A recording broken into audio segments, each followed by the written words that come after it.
Murakaza neza kuri Merugabo Official. Uyu munsi tugiye kuganira ku ngingo ikomeye cyane, ingingo yahinduye ubuzima bw'abantu benshi kuva mu bihe bya kera kugeza n'uyu munsi, ariyo gusenga.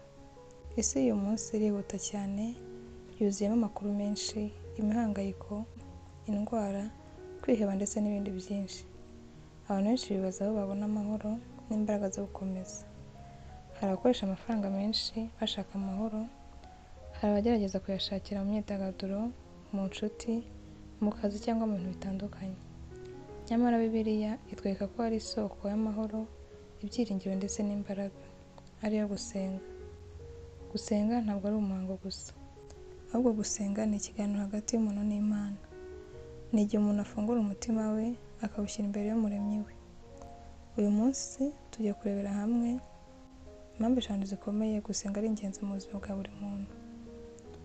Impamvu ya mbere, gusenga bituma twegera Imana. Ikintu cya mbere kandi cy'ingenzi ni uko gusenga bituma twegera Imana. Imana ishaka umubano. Abantu benshi batekereza ko Imana ishimishwa gusa n'umuhango cyangwa ibikorwa byo hanze, ariko Imana ishaka cyane umubano n'abana bayo. Nk'uko muri Yakobo igice cya 4 umurongo wa 8 havuga, mwegere Imana nayo izabegera. Iyo umuntu asenga buri munsi, agenda arushaho kumenya Imana, gusobanukirwa urukundo rwayo n'ubushake bwayo. Reka turebe urugero rwa Dawidi. Dawidi ntiyari umuntu utunganye, yakoze amakosa menshi, ariko yari umuntu wakunda kuganira n'Imana. Niyo mpamvu yanditse zaburi nyinshi zigaragaza uko yaganiraga n'Imana nk'umwana uvugana n'umubyeyi.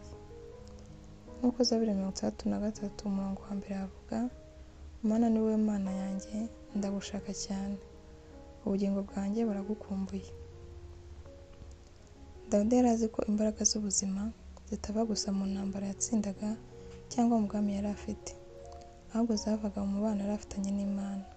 Uyu munsi abantu bamara amasaha kuri telefone zabo, hari abamara amasaha menshi ku mbuga nkoranyambaga, ariko ntibabone iminota yo kuganira n'Imana. Niyo mpamvu ukwiye gufata igihe cyo kwegera Imana ndetse no gusenga. Ujye ugira umwanya wihariye wo kuganira n'Imana, niyo byaba iminota mike, ariko ujye ubikora buri munsi. Indi mpamvu ya kabiri gusenga ari ingenzi cyane, ni uko gusenga biduha amahoro.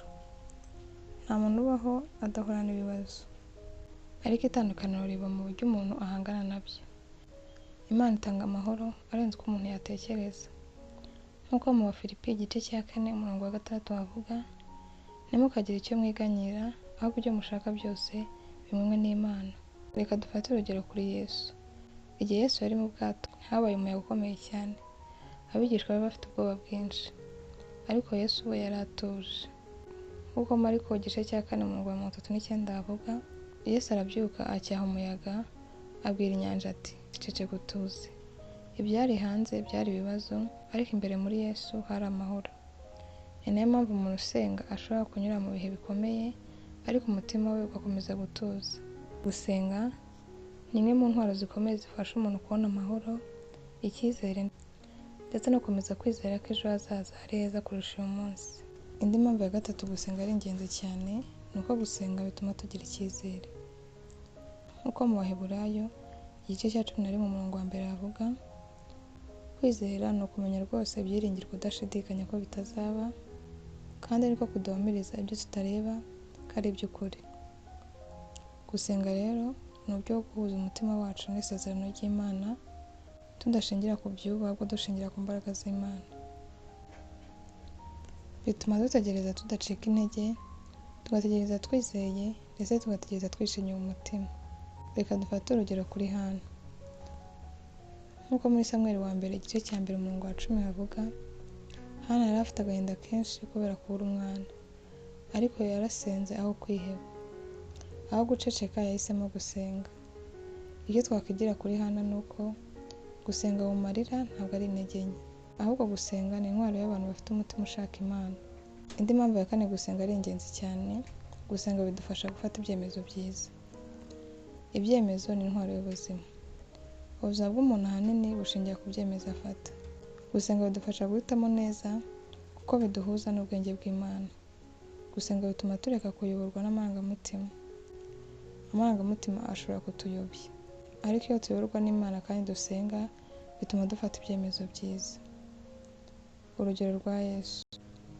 Muri Luka igice cya 16 umurongo wa 12 avuga ko Yesu yamaze ijoro ryose asenga mbere yo guhitamo intumwa. Gusenga rero bitanga ubwenge bw'Imana. Ubwenge bw'Imana butandukanye n'ubw'abantu, burenze ibiboneka ndetse bubona ejo hazaza, kandi ntibuyoborwa n'inyungu z'ako kanya gusa. Ntugafate icyemezo gikomeye udasenze. Ujye usenga mbere yo gusubiza ubutumwa cyangwa gukora amasezerano. Ujye usaba Imana kukuyobora muri byose. Indi mpamvu ya gatanu gusenga ari ingenzi cyane, gusenga bitwigisha gushimira. Nk'uko mu Batesalonike ba mbere igice cya 15 umurongo wa 18 havuga, mushime Imana muri byose. Na Yesu yashimiye Imana mbere yo kugaburira abantu ibihumbi. Icyo wamenya ni uko udakwiye gushima nyuma yo kubona byose, ahubwo ujye ushima n'igihe ufite bike. Nk'uko ibyakozwe n'intumwa igice cya 16 umurongo wa 25 havuga, Pawulo na Silasi barasengaga baririmba mu nzu y'imbohe. Gushima rero si ibisubizo ahubwo ni imyifatire. Ibi bitwigisha ko ugomba gushima muri byose. Ujye usenga ushima mbere yo kugira icyo usaba.